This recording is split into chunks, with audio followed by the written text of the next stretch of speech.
24차시 중국과 일본이 근대화를 추진하다 수업을 시작하겠습니다.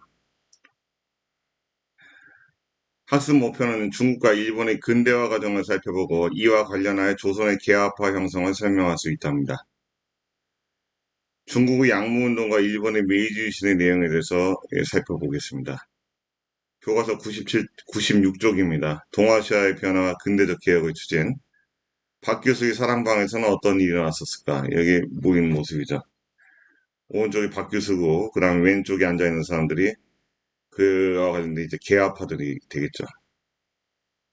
서울 종로구 제동에 있는 헌법재판소 자리에 박 교수의 집이 있었다고 한다. 박 교수의 집을 중심으로 반경 200m 안에는 훗날 갑신정변을 이끌었던 김옥균, 박영효, 서왕봉, 홍영식 등의 집이 모여 있었다. 이들은 박 교수의 사랑방에 모여 지구일을 비롯한 서양 문물을 접하고 국제 정세와 과학기술에 대해 다룬 책들을 읽었다. 이게 세계 지도와 지구일을 보고 지구가 둥글다는 사실과 중국도 세계 여러 나라 중 하나라는 점, 세상이 변하고 있으니 서양의 문물과 개화 사상을 받아들이는 것이 필요하다는 점 등을 이야기할 것으로 이제 추측할 수가 있겠죠. 그래서 무엇을 배울까 이 단원에서는 대단원 이 단원에서는 박 교수 지금 개화파가 되겠죠. 최익현, 위정척사운동, 김홍집, 김옥균. 자, 김홍집은 이제 갑오기업과 관련돼 있고요. 김옥균은 갑신정변과 관련된 거죠. 그 다음에 통리기무하면 기기창, 박문국. 자, 우정총국과 관련된 사건은 이제 갑신정변이 되겠죠. 개화파 형성 과정, 조선 외국과 체결한 조약의 내용, 위정척사운동의 흐름, 이 부분의 단원 내용이겠습니다. 먼저 중국과 일본이 근대화를 추진하다. 교과서 97쪽입니다. 1871년, 이 오른쪽 사진이요. 일본 요코하마 항구에서 이와쿠라 사절단이 미국으로 향하는 배에 올랐다. 이 이와쿠라 사절단은 당시 정부 실권자였던 이와쿠라 동원민을 포함하여 관료들과 학생들을 구성되었다. 이들은 미국에 도착한 뒤 영국, 프랑스, 독일 등을 방문하여 제도와 문물을 상세히 살펴보고 1년 10개월 만에 귀국했다. 여기 한국 침략의 원흉 이토 히로부미의 젊은 날의 모습이 보이죠. 이토 히로부미는 일본 역사에서는 일본인들이 근대화를 시킨 영웅이에요. 옥스퍼드 대학을 졸업을 했고 이와쿠라 사절단 통해서 유럽에 가서 그 다음에 일본에서 총리를 2번이나 했습니다. 이토 히로부미는. 그는 한국 침략의 원흉이었죠. 그래서 1909년 하얼빈에서 안중근 의사의 총에 저격된 인물이 이 한국 침략의 원흉 이토 히로부미입니다. 그 다음에 이제 중국 양문동부터 보도록 하겠습니다. 청에서는 개항 이후 아편전쟁의 결과 난징조약으로 개항을 했죠. 개항 이후 외국 상품의 수입이 크게 늘고 전쟁 배상금 지불로 농민의 세금 부담이 증가했습니다. 생활이 어려워진 농민들의 불만이 높아져 청왕조의 타도를 주장하는 농민운동, 종교를 바탕으로 한 농민운동인 태평천국운동이 이어집니다. 이 태평천국운동을 진압하는 과정에서 중국 한이 관료들이었던 리용장 증국본 이런 자들이 서양 무기 우수성을 인식하고 중체 서용의 원칙 아래 중국의 전통적 체제를 유지하면서 서양의 선진 기술을 받아들이는 근대화 정책, 즉 서양의 무기를 제작해 배우자, 서양의 무기를 배우자 는 양무운동을 전개합니다. 양무운동의 원칙인 중체소형은 이래요. 중국의 유교 문화를 바탕으로 하되 부국강병을 위해서 서양의 과학과 기술을 도입하자는 주장이 되겠죠. 그래서 이 양무운동과 중체소형이 우리 역사에도 한국 사회에 영향을 줍니다. 바로 누구에게? 온건계화파들이 한국의 온건계화파 김홍집, 김윤식, 어윤중 등이 주장한 김윤식이 주장한 바로 무슨 내용이냐? 동도서기론에 영향을 주는 거죠. 동도서기론. 동양의 도를 지키며 서양의 기술을 수용하자. 여기에 영향을 주는 사상이 온건계화파들입니다. 중체서용론이 되겠죠. 이에 따라 서양식 무기를 도입하고 군수공장을 설립을 했습니다. 어디에서요? 청나라에서요. 또한 철도와 통신 등 산업을 육성하는 데 있었고 외국의 유학생을 보내 선진문물을 배우게 했죠.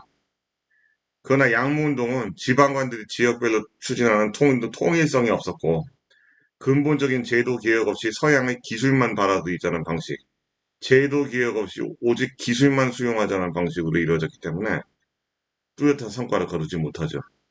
그래서 이 양문동의 실패는 1894년 청일전쟁에서 드러나요. 양부운동을 추진했던 청나라와 메이지 유신을 추진했던 일본이 조선을 둘러싸고 1894년 전쟁을 벌였죠. 그 결과 일본이 이겼습니다. 그 메이지 유신은 성공을 거둔 거고 양무운동은 실패했다는 것이 입증이 되죠.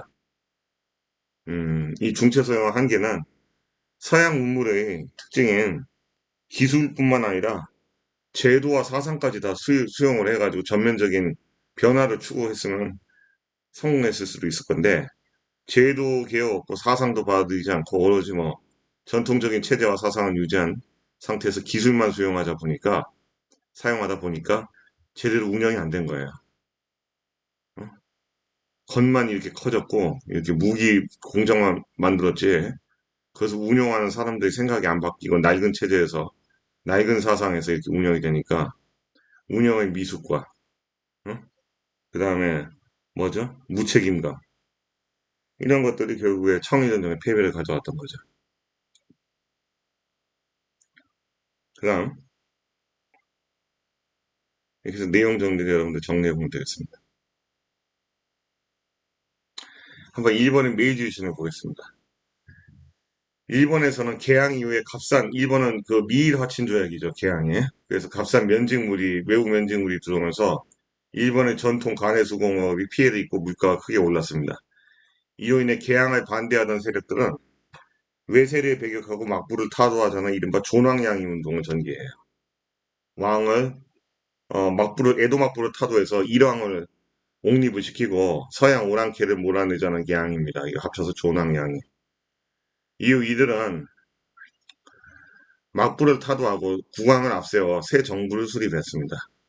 바로 그것이 메이지 유신이 되겠죠. 그래서 에도 막부가 멸망했습니다.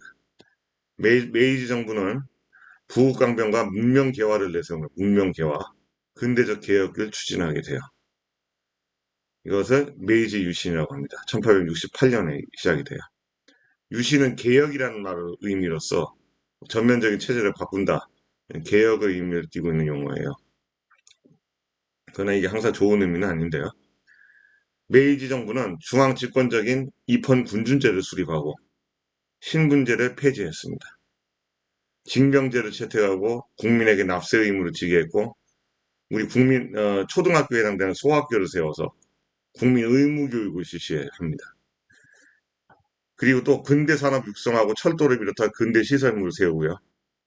앞서 봤던 이와쿠라 사였다는 미국과 유럽을 파견해서 불평등 조약을 개정하려고 시도했으나 실패하고 근대 문물을 도입을 하려 했죠. 한편 메이지 유신 이후 일본 국왕 메이지 1왕을 황상으로 표현한 문서를 조선에 보내 새로운 외교관계 수립을 요구합니다. 조선이 이를 거부하자 일본 내에서 조선을 무력으로 침공해야 된다. 이 한반도 정벌하자는 거예요. 정한론이라는 게 거세게 일어나게 되죠. 이걸 배경으로 해서 일본이 운요 사건을 일으키게 됩니다. 이 일본의 메이지 유신을 보니까 전면적으로 제도의 변혁도 있었고 기술도 변혁도 하고 그 다음에 사상도 바꾸고 이 전면적인 개혁을 한 거죠. 그것이 바로 일본의 문명개화론이라고 합니다. 문명개화론. 이 일본 메이지 유신은 누구에게 영향을 줍니까? 우리 역사에서. 이 김옥균 등이 일으킨 갑신지 정변, 바로 급진비 개화파에게 영향을 주게 돼요. 제도하고 사상까지 변형시키자. 응? 이것이 이 메이지 유신의 문명개화론입니다. 그래서 내용 정리를 보시면요. 이렇게 메이지 유신, 근대 시소도의 조세제도 개혁 정리하시면 되고요. 정한론이 되었다. 그 다음 교과서 98쪽입니다. 조선에서의 개국통상론 대도.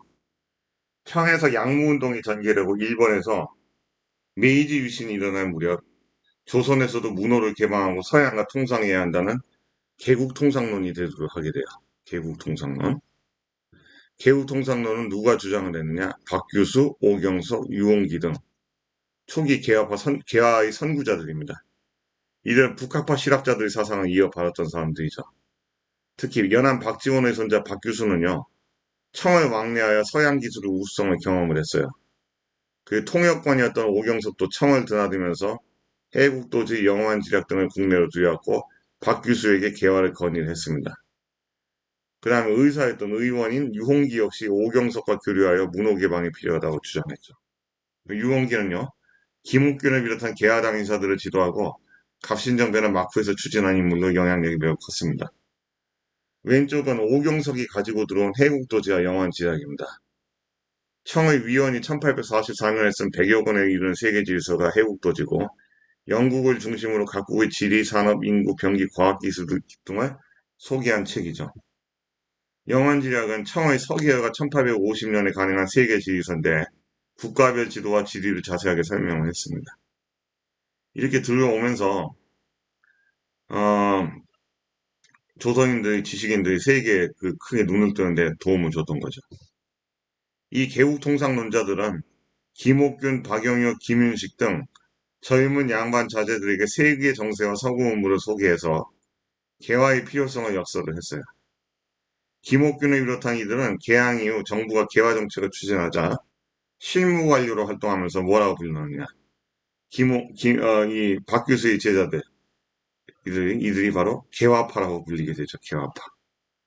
그래서 김홍집, 박영현은 급진 개화파로 이제 이모군란 이후에 나뉘어지고요. 김윤식은 온건 개화파가 되죠.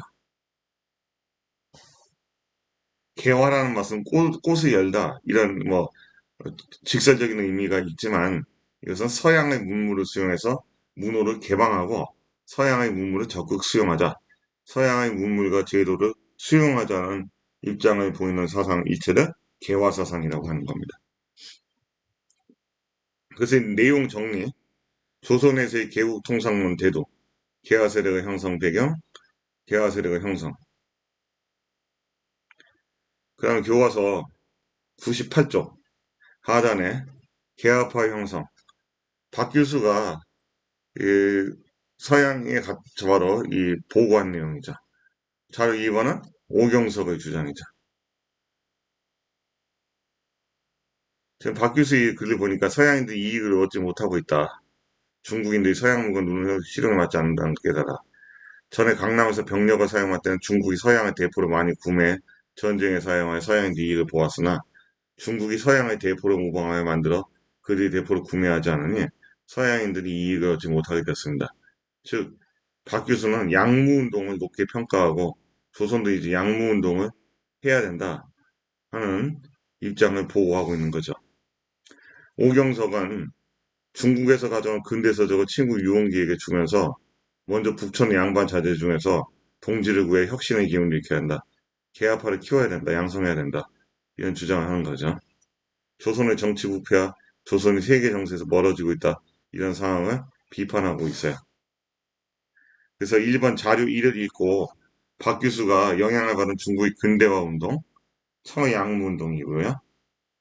자료 2에서 오경석이 당시 조선사회를 개혁하기 위해서 필요한 일이 무엇이라고 보았는지 서술해 보면 오경석은 중국에서 가져온 근대 서적을 읽고 연구하는 것이 필요하고 북촌의 양반 자제 중에서 동지를 구해 혁신의 기운을 일으켜야 한다고 한 겁니다. 3번 자료와 본문을 토대로 개화파 형성 과정과 개화파의 주요 주장을 정리해보면 이와 같죠. 북학파 실학자에서 상공업 중심 개혁론자들 있죠. 박지원, 박재가 개우통상론자로 이어집니다. 박규수, 오경석, 유홍기. 그 다음에 이들이 이제 개화파, 김옥균, 박영효, 김윤식으로 이어지죠. 서구의 문물을 수용하자고 주장을 했다. 서구의 문물 중 서양의 기술과 함께 사상 제도까지 수용해야 된다는 주장도 있었다. 정리하면 되겠죠. 그 다음에 확인학습 보면은 1번은 양무운동, 2번은 메이지 유신이 되겠죠. 3번은 태평천국운동을 진압했죠. 그래서 틀렸고요. 추진이 아니라 진압을 했습니다. 개국통상론은 바로 북학파 실학자들의 사상을 이어가는 거죠. 맞죠? 5가 됩니다. 북학파 실학자들이 청의 선진문으로 수용하자는 거 아닙니까? 청나라를 오랑캐라고 배척할 것이 아니라 선진문으로 수용하자. 그럼 박교수, 오경수도 서양 오랑캐의 좋은 점을 받아들이자. 선진문물을 수용하자. 이런 입장이 개국통상론이 되는 거예요. 34차시 학습지입니다. 이전차시 진단평가. 병인 박해를 구실로 프랑스가 강화도를 침략한 사건은 병인 양요가 되죠. 흥선대원군은 통상수교 거부 정책을 알리기 위해 전국에 척화비를 세웠죠. 그 다음, 일본에 들어간 것은 태평천국, 중국의 농민운동. 2번 양무운동은 중국공부와 이홍장. 그 다음에 3번, 에도 막부를 타도하는 거죠. 막부 타도. 그 다음에 개국통상론자들의 활동으로 개화파가 형성이 되는 거죠. 2번 중국의 양무운동은 양무운동. 그 다음에 1번의 메이지 유신. 왜 메이지 유신이냐? 당시에 일왕 메이지가 메이지라는 연으로 사용했던 때입니다. 일왕이 한자어로 명치 유신이라고 하는데 즉 메이지 일본어로 메이지라는 연어로 사용하던 시대이기 때문에 당시 일왕이 메이지 일왕이기 때문에 메이지 유신이라고 하는 거예요. 그 다음에 메이지 정부는 바로 이 사절단 이름이 이와쿠라 사절단이죠. 누구라고요? 이와쿠라 사절단. 이와쿠라 사절단이 여기에 들어가 있죠. 이토 히로부미 모습이 여기에 보입니다. 우두머리인 이와쿠라 도모미. 뒷면 이제 형성평가입니다.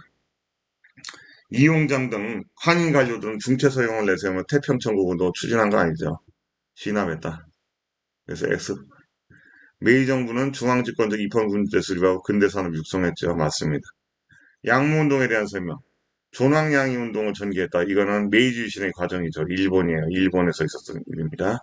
중체 서용의 원칙. 이거는 양무운동 해당되죠. 문명개화. 일본 메이지 유신입니다. 그 다음에 이건 문명개화라는 말은 서양의 제도와 기술과 사상을 다 수용해야 된다는 겁니다. 양무운동은 오직 기술만 수용하자. 제도와 사상은 수용하지 마자. 제도 개혁 없이 서양의 기술만 받아들이려고 했죠. 그래서 답은 4번. 니은이 답이 됩니다. 3번 다음에 설명한 사절단은 이와쿠라 사절단이 되겠죠.